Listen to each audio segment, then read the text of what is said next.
Bonjour et bienvenue dans l'émission Grandir. Aujourd'hui, nous allons voir comment réagir si votre enfant fait encore pipi au lit la nuit.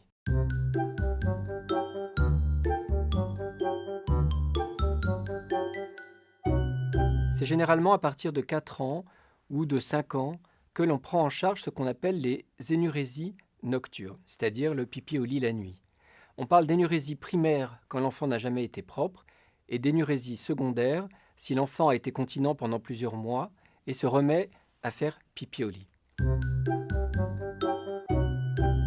On va éviter d'être trop rigide, de lui faire des reproches, de le punir. Il ne fait pas exprès, ça n'est pas volontaire. On va éviter d'être trop complaisant et de se contenter d'attendre, parce que si on attend, il est possible que l'enfant fasse pipi au lit jusqu'à ses 15 ans.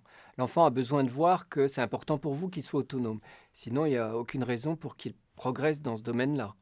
On va éviter aussi des prescriptions médicamenteuses à l'emporte-pièce. Il existe des médicaments qui luttent contre l'énurésie, mais de toute façon, on ne peut pas les prescrire avant 6 ans. Ça n'est pas toujours efficace, ça n'est pas dénué d'effets secondaires, et puis surtout, s'il y a des causes sous-jacentes, par exemple de l'anxiété, eh bien malheureusement, ça ne traite pas ces causes. Il y a quelques trucs que l'on connaît tous. De ne pas lui donner trop de boissons le soir, en prenant garde tout de même à lui en donner suffisamment la journée.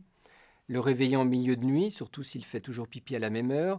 Lui mettre une veilleuse pour qu'il puisse se lever lui-même, ou un pot dans sa chambre s'il a peur de traverser l'appartement. Et pourquoi pas un petit gris-gris anti-pipi, en s'appuyant sur la pensée magique.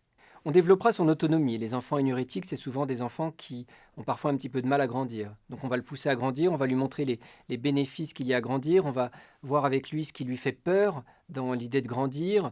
On va l'inviter à s'habiller seul, à faire du tricycle ou du vélo à 2 roues. On va l'inviter à commencer à se laver seul. On va aussi calmer son anxiété. Souvent, derrière l'énurésie, il peut y avoir une forme d'anxiété. Faire pipi au lit, c'est aussi éteindre les cauchemars. On va lui expliquer le fonctionnement de son corps. Comment le pipi est fabriqué, par où ça sort, qu'est-ce qu'il devient. On va également l'enseigner sur la procréation.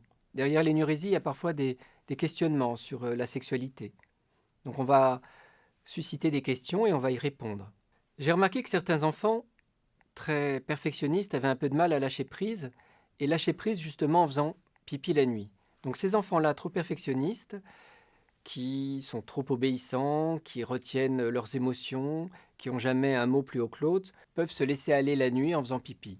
Donc l'idée, c'est justement d'aider ces enfants à se lâcher un peu plus la journée pour éviter qu'ils aient besoin de se lâcher la nuit en urinant.